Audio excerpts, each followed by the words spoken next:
출애굽기 20장 12절 같이 읽습니다. 시작. 내 부모를 공경하라.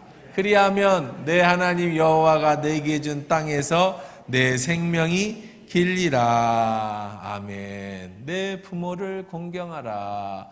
그리하면 내 하나님 여호와가 내게 준 땅에서 내 생명이 길리라. 여러분, 공사장에 가면 많은 사람들이 떨어지고 다칩니다. 그래서 우리나라 법적으로나 그래서 공사장 안전 펜스라는 것을 치죠.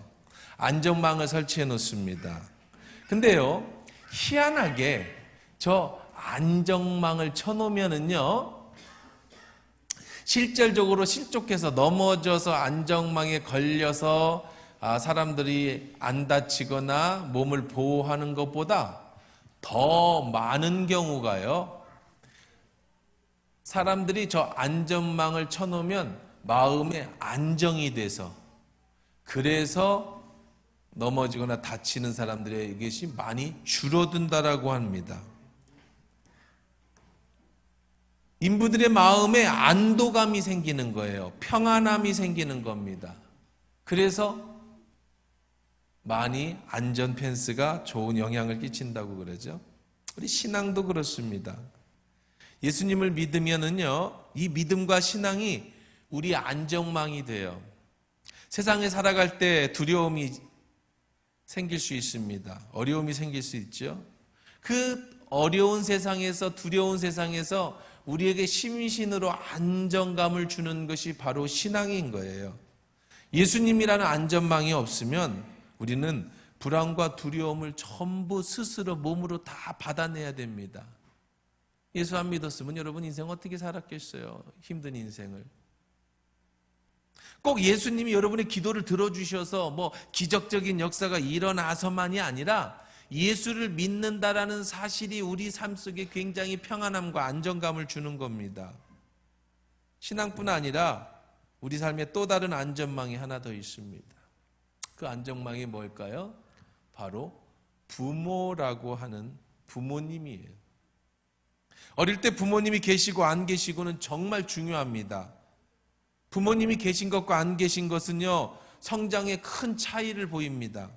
그래서 어린 아이 때는요, 아이들이 성년이 될 때까지 부모의 역할은 굉장히 중요하죠.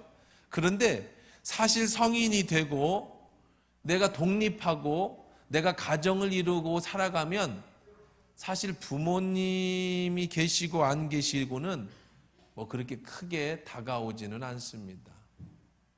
우리가 연합 예배를 드리는 취지를 잘 모르나 봐. 애기들 다 자기 엄마 옆에 앉혀요.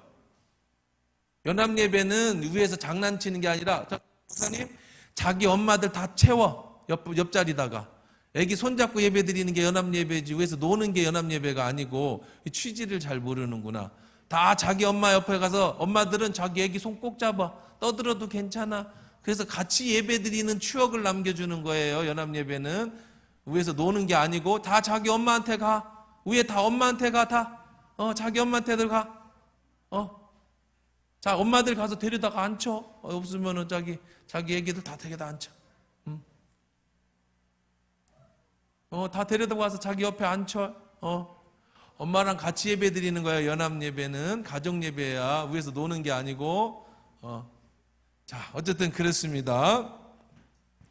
근데 나이가 들고 결혼을 하고 독립을 하고 혹은 뭐 대학생이 돼서 분가를 하면 사실 부모님에 대해서 크게 우리가 도움이 된다거나 이런 생각을 가지기는 어렵습니다. 크게 다가오지 않죠. 그거보다는 때로는 부모님이 나의 짐이 되는 것 같아요.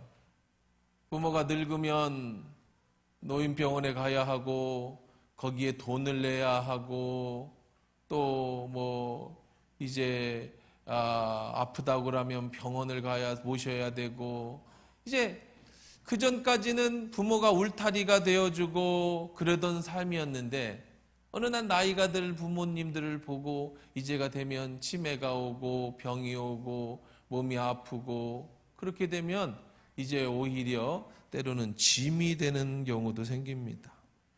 그런데요, 하지만 내가 혹시 짐이 될 수 있지만 여전히 부모님이 계신 것과 안 계신 거는 마치 그물망처럼, 내가 세상에서 부모님 없이 사업하는 것 같고 부모님 없이 직장 다니는 것 같고 가끔 한 달에 한 번 전화드리고 때로는 부모님이 내 짐이 되는 것 같지만, 부모님이 계시다라는 것은 우리 안에서 심리적으로 굉장한 안정망이 되는 겁니다.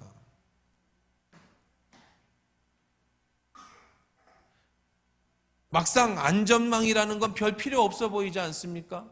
공사장의 안전망이 돈만 들어가지 뭔 사람이 안 다치거나 문제가 없으면 아무 문제가 안 생길 겁니다.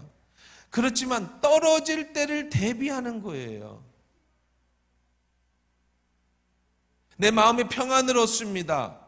부모님이 계신다라는 것이 당장 내게 어떤 도움이 되고, 이제 철이 들었고 나이가 들어서 나도 가정을 이뤘으니까 부모님이 살아계신 것이 크게 내게 도움이 안 되는 것 같지만, 사실 부모님이 계시다라는 것이 나의 인생에 있어서 굉장한 평안과 안정감을 가져다 준다는 거예요. 성경은 부모님에 대해서 이렇게 얘기합니다. 내 부모를 공경하라. 그리하면 내 하나님 여호와가 내게 준 땅에서 내 생명이 길리라. 저는 목사지만 인간관계에 대한 관심이 참 많았습니다. 심리적, 심리학이나 이런 것이 굉장히 관심이 많습니다. 그래서 벌써 한 10년 됐는가요? 10년쯤 전인가요? 모르겠습니다. 노동부에서 주관하고 분쟁조정위원회라고 하는 데서 하는 협상 갈등 조정 전문가 양성과정 자격증을 받으러 제가 강남에 있는 그런 학교로 매주 수요일마다 강의를 간 적이 있었습니다. 자격증도 받아왔죠. 거기는 전부 노무사들만 있어요. 변호사하고 노무사만 있더라고요. 그 목사는 나 혼자입니다. 그래서 서로 자기가 소개하는데 자기 노무법인 어디에 있습니다. 자기는 변호사 누구입니다. 쫙 하는데 나 혼자 가서 저는 저 하나교회 목사입니다. 그랬더니 다들 눈을 땡그랗게 뜨면서 목사님이 협상 갈등 조정 전문가 과정에 왜 오셨습니까? 그래서 의외로 교회가 싸우는 게 많아요. 의외로 노예에 싸우는 사람들이 많습니다. 근데 제가 거기서 한 6개월인 몇 개월인가 제가 기억이 안 납니다만은 오랫동안 하여간 매주 올라가면서 교육을 강남에 있는 세종 아카데미라는 데였는데, 그래서 받은 교육을 하면서 지금까지 기억에 남고 배운 게 뭐냐면은요, 문제가 생깁니다. 이게 협상 조정이거든요. 대부분 이거는 뭐 노사분규 같은 거 협상하는 일들을 하는 겁니다. 그런데 어떤 것들을 협상하고 갈등을 조정하는 그 일을 하는 사람들의 이야기를 들어보고 거기 가서 문제를 해결하는 걸 보면은요, 제가 얻은 결론입니다. 뭐냐면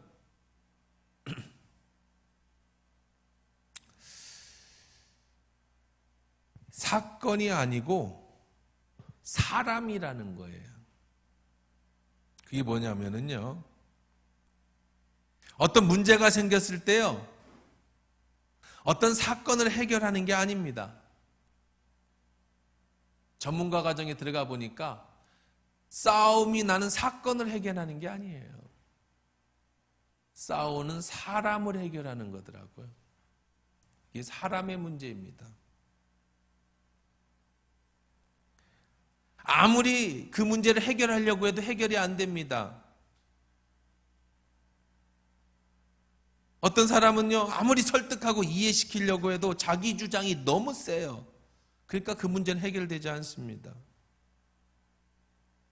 이런 일을 해결하는 사람들이 노무사들이 하는 일이죠. 노사분규가 일어납니다. 사측이고 노측이고 들어가서 중간 중재를 합니다. 그런데 사실은 임금 협상 몇 %가 문제가 아니라니까요. 노사 분쟁을 일으키는 당사자, 회사, 감정의 문제예요. 감정의 문제. 감정을 풀어줘야지 이 문제가 해결되어지지, 돈을 몇 %는 그거는 마지막에 도장 찍는 데 나오는 겁니다. 근데 이게 참 어렵지요. 가정도 그럽니다. 부부싸움을 할 때 한번 생각을 해보세요. 남편이 늦게 들어왔어요. 남편이 뭐 생활비를 안 갖다 줘가지고 요번 달에 내가 뭐 생활비가 빵꾸 났어요. 그래서 막 정말 죽을 듯이 싸웁니다. 그런데요, 사실은 돈을 안 갖다 준 게 문제가 아니에요. 남편이 늦게 들어오고 술 먹고 늦게 들어오는 게 문제가 아닙니다. 그 문제는요, 술 안 먹는다고 해결되지 않아요. 돈을 갖다 준다고 해결되는 게 아닙니다. 부부간의 갈등의 문제예요. 감정의 문제예요. 저 인간이 문제인 거지 그 사건이 문제가 아니에요. 모든 사건은 다 그렇습니다. 교회 내에서 일어나는 문제, 사회에서 일어나는 문제, 가정에서 일어나는 모든 문제는 사건이 문제가 아니에요. 그 사람의 감정의 문제인 거죠. 살다 보면 늘상 화가 나 있는 사람이 있어요. 그 사람은 어디를 가면 싸워요. 그 사람 이야기를 들어보면 뭐 별거 아닌데도 그 사람 얘기만 들어보면 같이 옆에서 흥분돼요. 그런 사람들은 늘 감정이 상해 있습니다. 어딜 가도요, 기가 막히게 부정적인 것을 잘 발견해냅니다. 사람들은 별로 아닌 거 모르겠는데 하는데 그 사람 눈에는 그게 아주 부정적으로 보입니다. 그래서 문제를 잘 지목해내죠. 그것 때문에 감정이 상해합니다. 심지어는 자기 일도 아닌데 남의 일에 흥분합니다. 그래서 그런데요, 평안하면 어디 싸울 데가 없나 찾아다녀요. 그렇게 싸워야 내 안에서 뭔가 올라오고요. 막 싸워봐야 내 존재감이 생기고 막 화가 나 있고 흥분되고 그래야 사람들이 나를 받아주니까 그거에 나도 모르는 기쁨이 있는 이상하게 된 겁니다. 그러니 그런 사람이 있는 곳에 늘 다툼이 있습니다. 제가 노무사들과 분쟁 교육을 받으면서 여러 사람들의 관점들을 살펴보고 이런 예를 많이 접하면서 해결 방법을 찾아보고 그렇게 해봤는데요. 공통점이 하나 있습니다. 이렇게 늘 화가 나 있는 사람들의 공통점이 있어요. 늘 인생이 부정적인 사람의 공통점이 딱 하나가 있습니다. 사람 심리를 연구해보고 다툼을 중재하면서 얻은 거예요. 부부간에도 마찬가지입니다. 대부분은요, 다 권위 문제에서 나옵니다.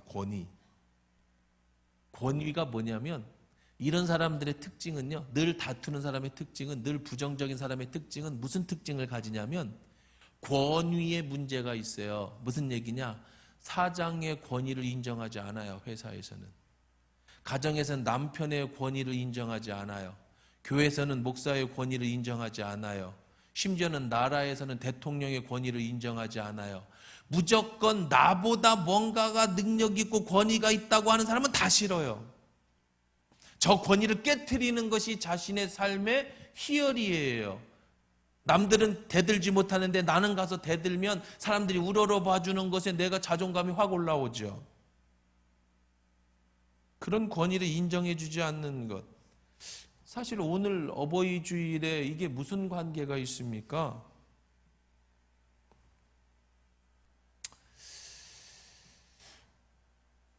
어느 한 사람이 있었습니다. 이 사람은요, 이 남자는 대학생 때 운동권 학생이었습니다.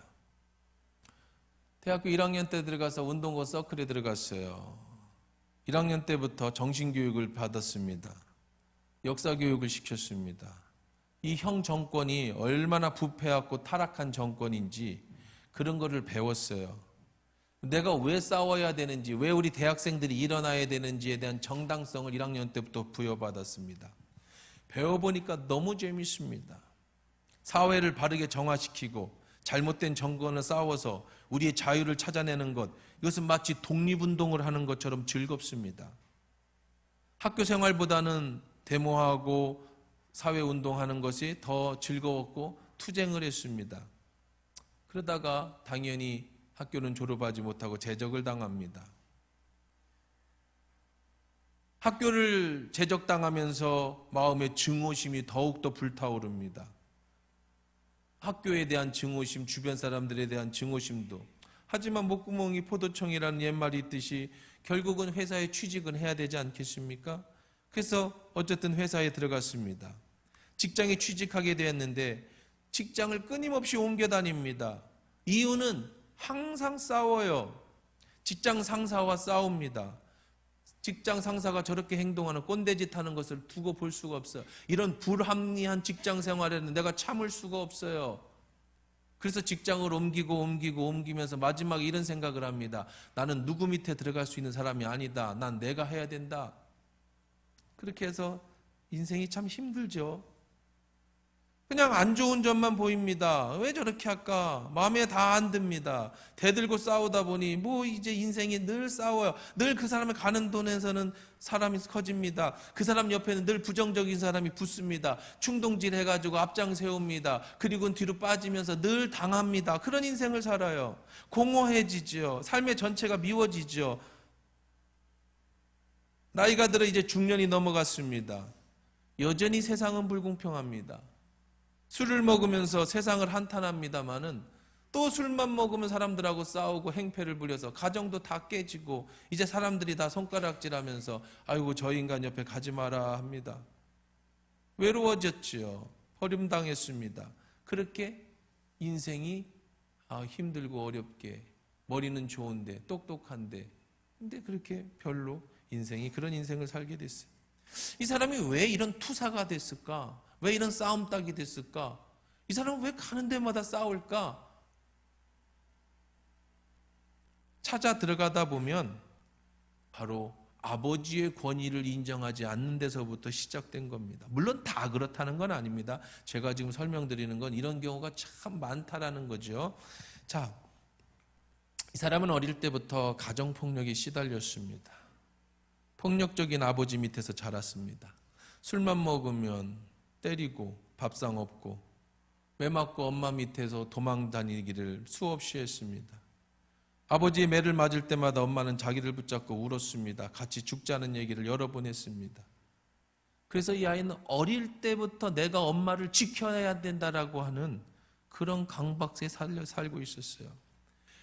자라면서 나는 절대 아빠 같은 사람이 되어서는 안 된다. 마음에 되새김했습니다. 이 아이가 학교에 들어갔습니다. 학교에서 매를 두고 강압적으로 말하는 선생님을 보면 아버지가 떠오릅니다. 정신적 학대의 트라우마가 생겼어요. 권력을 가진 자는, 힘이 있는 자는 폭력으로 남을 제압한다라는 것을 어릴 때부터 배우고 알게 된 겁니다. 물론 이런 트라우마가 아버지나 선생님으로부터만 오지는 않습니다. 여러 군데에서 어떤 그런 것에서 발견할 수도 있겠죠. 이렇게 자란 아이는요, 이런 생각이 부모에게나 선생에게만 해당되지 않고 이제 어디를 가든 학교에 가면 선생님이든 교회에 가면 목사님이든 회사에 가면 직장 상사든 누구든 나보다 권위가 있고 나보다 힘이 있다라고 하면 그 강압적으로 나에게 상처를 줄 거다라고 하는 트라우마가 깊이 생기는 거예요. 그래서 이유 없이 반항을 합니다. 취직을 해서도 마찬가지입니다. 후배나 친구들에게는 참 잘합니다. 참 좋은 사람이에요. 나보다 낮은 사람들, 내가 돌보는 사람들한테는 나는 그런 사람이 되지 않아야 되니까 돈도 잘 쓰고 친구들을 후배들한테는 잘 챙기는데 나보다 조금만 높은 사람만 있으면 아주 화가 끌어올리고 모든 것이 다 부정적으로 보여지는 거예요. 그러면 이렇게 생각합니다. 나는 모든 것으로부터 스스로 보호해야 된다. 모든 상사로부터 또 학교에서부터 가정에서부터 누구든지 나를 짓누르는 저 억압된 이 권력자들로부터 나는 내 자신을 보호해야 된다. 자기 보호가 생기는 거죠. 보호막을 칩니다.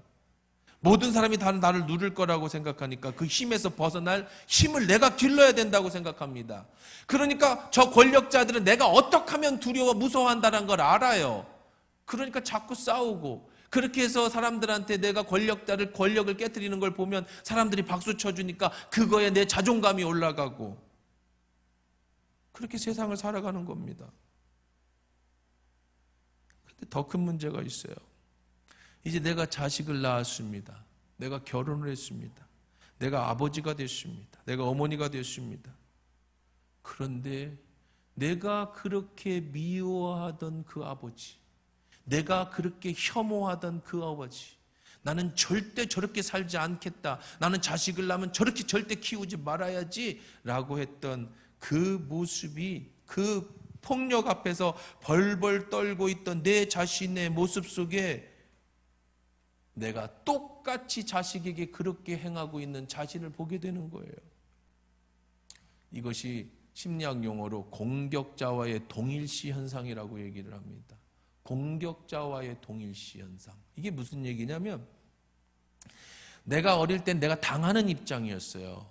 그래서 나는 절대 저런 폭력을 쓰지 말아야겠다라고 했는데, 내가 아버지가 되고 내가 자식이 되고 내 아내가 있으면 어느 순간에 어릴 때 그 아버지 밑에서 벌벌 떨고 있던 그때 아버지의 권위, 그 능력이, 그게 힘이 자기에게 오는 거예요. 내가 그 자리가 되면 자기가 그 힘을 하는 거예요. 왜? 그렇게 배웠거든요. 이게 바꿔지는 겁니다. 내가 오히려 다시 아버지의 공격적인, 이러니 가정이 절대로 좋아질 리가 없겠죠. 악순환이, 이 비극이 대를 이어서 이어지는 거예요. 너무나도 많은 사람들이 이 권위자 앞에 분노를 느낍니다. 자기보다 높은 위치하고 느낀 사람들 앞에 서 있는 것을 싫어합니다. 더 심각한 문제는 하나님도 싫어요. 하나님도 권위자거든요. 교회 목사님도 싫어요. 교회 목사님도 권위자거든요. 그러니 교회 생활도 어려워요. 이런 사람들은 교회 생활도 어렵습니다. 교회만큼 권위 있는 데가 어디 있습니까? 하나님이 일방적으로 말하고 목사가 일방적으로 선포하고 여러분은 앉아가지고 아니어도 아니라고도 대답 못하고 그냥 무조건 듣는 이런 권위적인 데가 세상에 어디 있습니까? 회사도 아니면 아니다라고 얘기를 하는 시대인데 어디 교회는 꼼짝없이 당하는 거예요. 억압당합니다. 결국은 인생이 어떻게 될까요? 이 사람은 사실은요, 가정의 폭력 피해자였습니다. 학교 폭력 피해자였습니다. 직장에서 사회에서 억압당하던 피해자였습니다. 그런데 나중에는 그것이 자기가 가해자가 되는 그런 악순환을 벌어지는 거예요. 이 사실을 끊어야 돼. 이 사슬을 끊어야 됩니다. 어떤 극단적인 사람의 예를 드는 게 아니에요. 우리들 마음속에 누구나 어쩌면 한 부분씩 가지고 있는 이 권위에 대한 문제인 거예요. 이 사슬을 어떻게 끊을까? 내 부모를 공경하라. 그리하면 내 하나님 여호와 내게 준 땅에서 내 생명이 길리라. 다시 처음으로 돌아가야 합니다. 내 부모를 공경하라 그랬어요. 공경하라는 단어는 카바드라는 말입니다. 존경하다, 중요하게 여기다라는 뜻인데요. 이 단어와 똑같은 단어를 쓴 게 잠언서 3장 9절입니다. 내 재물과 내 소산물의 처음 익은 열매로 여호와를 공경하라. 내 부모를 공경하라는 단어와 여호와를 공경하라는 단어를 동일시했습니다. 같이 썼어요. 다시 말하면 내 부모를 하나님 공경하듯 공경하라는 거예요. 우리에게 부모를 어떻게 공경해야 되는지를 배우기 위해서 이 카바드라는 단어를 거기에 넣었다라는 겁니다. 여러분이 부모의 권위를 인정해야 합니다. 이것이 여러분이 사는 첫걸음이요, 우리의 쇠사슬, 죄의 쇠사슬을 잘못된 것을 끊는 첫 시작인 거예요. 근데 어떤 분은 이렇게 얘기합니다. 목사님 우리 부모를 몰라서 그래요. 저는 도저히 부모를 용서할 수 없습니다. 지금도 그 부모를 생각하면 분노가 일어납니다. 이미 죽어서 오래됐는데도 죽은 부모를 떠올려도 내 속에 분노가 올라옵니다. 얼마나 당했으면 그랬을까요? 저건 인간도 아닙니다. 그럴 수 있어요. 그런데 공경하라는 말이 됩니까? 제가 아는 어떤 분은 그래요. 목사님이신데 어머니 아버지가 병원에 입원하셔서 기도 제목을 하는데 목사님 빨리 좀 죽게 좀 기도해 줘요. 아니 뭐해? 그랬더니 저분은 빨리 죽어야 됩니다. 아직도 그 목사님 마음에 그 아버지에 대한 분노가 아직도 끊이지 않아요. 그런 분이 있어요. 나에게 그렇게 강압적이고 술만 먹으면 때리고 정말 살인에 정말 그런 내가 죽이고 싶든 내가 부모를 죽이고 싶은 살인의 충동까지 느낀 그 부모를 어떻게 존경하란 말입니까? 어떻게 가바드하란 말입니까?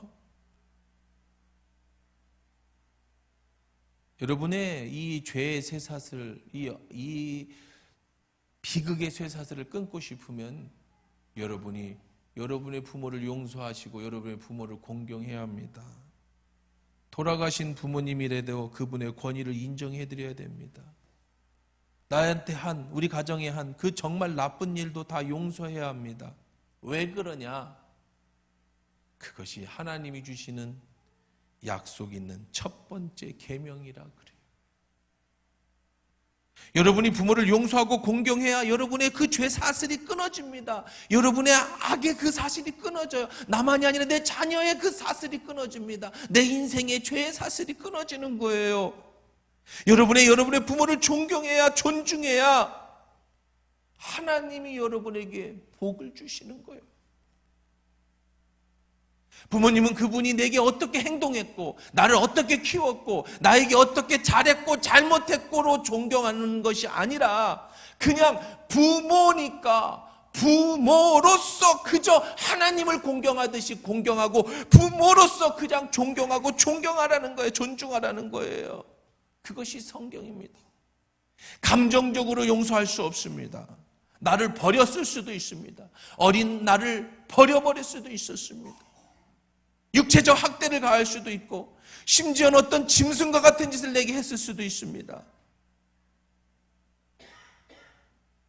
그러나 성경은 이 모든 것을 뛰어넘어 부모이기 때문에 존경하고 부모이기 때문에 순종하고 가르칩니다. 억울한가요? 그런 부모를 용서한다는 게 억울합니까? 그런 부모를 공경한다는 게 억울합니까? 그렇지 않습니다. 대신 하나님이 갚아주신다. 약속해 주시는 거예요. 뭘로? 축복으로 대신 갚아주겠다. 그것이 가정의 출발점입니다. 부모를 공경하는 것이 가정의 출발점이에요. 내 부모를 공경하라. 이퀄 그렇게 하면 내 부모가 어떤 짓을 했든 부모이기 때문에 그저 공경하라. 그리하면 내 하나님 여호와가 내게 준 땅에서 내 생명이 길리라. 그러면 내가 내 생명을 지켜주겠다. 하나님이 갚아주겠다. 성경에 보면 레갑 자손이라는 자손이 나옵니다. 레갑이라는 사람에게 요나답이라는 아들이 있었습니다. 이 요나답이 레갑을 지극히 공양을 한 효자 아들입니다. 그리고 아들인 레갑이 요나답에게 교훈을 내립니다. 아들아, 우리 집안은 이제부터 하나님이 선택한 집안이니까 우리 집안은 이제부터 포도주를 마시지 않을 거다. 욕심스럽게 땅을 사지 않을 거다. 우리 자손은 이제 집을 짓지 않을 거다. 그저 천막에서 하나님이 주신 것에 만족하며 그렇게 살자. 그것을 가풍으로 내렸습니다. 그냥 청학동 사람처럼 살자는 거예요. 문화하고 상관없이. 그 후손들이요, 그 뜻을 그대로 받아들였습니다. 그래서 자자손손 이들은요, 포도주를 마시지 않았습니다. 자자손손 이들은 땅을 사지 않았습니다. 자자손손 이들은 그저 천막 생활을 하면서 옮겨다니면서 양치는 일로 그저 청학동 사람 같이 살았습니다.